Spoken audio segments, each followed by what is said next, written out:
जेजुरी गडावर सोमवती यात्रेनिमित्त भाविकांची गर्दी बघायला मिळाली। सोमवती यात्रेनिमित्त खंडोबाची पालखी कऱ्हा स्नानासाठी मार्गस्थ झाली। जेजुरी गडावर भाविकांकडून भंडारा आणि खोबऱ्याची उधळण करण्यात आली। खंडोबा देवाच्या सोमवती यात्रेनिमित्त जेजुरी गडाला आकर्षक अशी विद्युत रोषणाई करण्यात आली।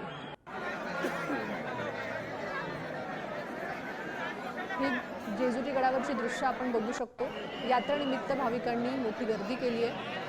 खंडोबाची पालखी ही कऱ्हा स्नानासाठी आता मार्गस्थ झाली आहे। ही दृश्य आपण पुढारी न्यूजच्या माध्यमातून बघू शकतो।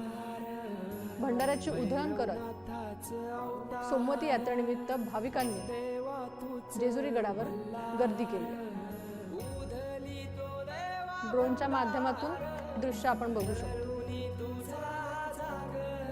अखंड महाराष्ट्राचं कुलदैवत असलेल्या जेजुरी गडावरती आज सोमवती यात्रेनिमित्त लाखो भाविकांनी आज गर्दी केलेली आहे, दर्शनासाठी आलेले आहेत। आजच्या दिवसाचं खास वैशिष्ट्य असतं, आज या गडावरून पालखी निघली जाते। या संदर्भात आपल्यासाठी बोलण्यासाठी मंदिरातील पुजारी आहेत आणि त्यांच्याशी आपण जराशी संवाद करणार आहोत। मला सांगा, आजच्या दिवसाचं काय वैशिष्ट्य आहे? हा सोमवारची अमावस्या आली म्हणजे सोमवती अमावस्या म्हणतात। सोमवारी सोमवती अमावस्या आली म्हणजे देवाची सोमवती अमावस्या उत्सव मूर्ती असतात। त्या पालखीमध्ये बसून कऱ्हा स्नानाला आंघोळी जातात। आंघोळ करून गावात परत पालखीवरती येते। पालखीवरती आल्यानंतर देवाचा रोजबार वाटला जातो।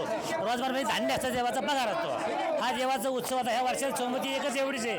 आता हे एवढी सोमवती असल्यामुळं भरपूर पब्लिक आलेले, तरी सगळ्यात व्यवस्थितपणे असा सोहळा पार पडेल एवढी फक्त आमची खंडरायाची प्रार्थना आहे। जय मल्हार, जय मल्हार। तर आपण पाहू शकता, पुढारी चॅनलच्या प्रेक्षकांसाठी थेट मंदिराच्या गाभाऱ्यातून आपण त्यांना हे दृश्य दाखवत आहोत। घरी बसल्यावर देखील त्यांना दर्शन घ्यायला आज या ठिकाणी त्यांना मिळू शकते आणि थेट पुढारी टीव्ही चॅनलच्या प्रेक्षकांसाठी मंदिरातून थेट हे दृश्य आपण त्यांना दाखवत आहोत। जयकुमार जाधव, पुढारी न्यूज, जेजुरी।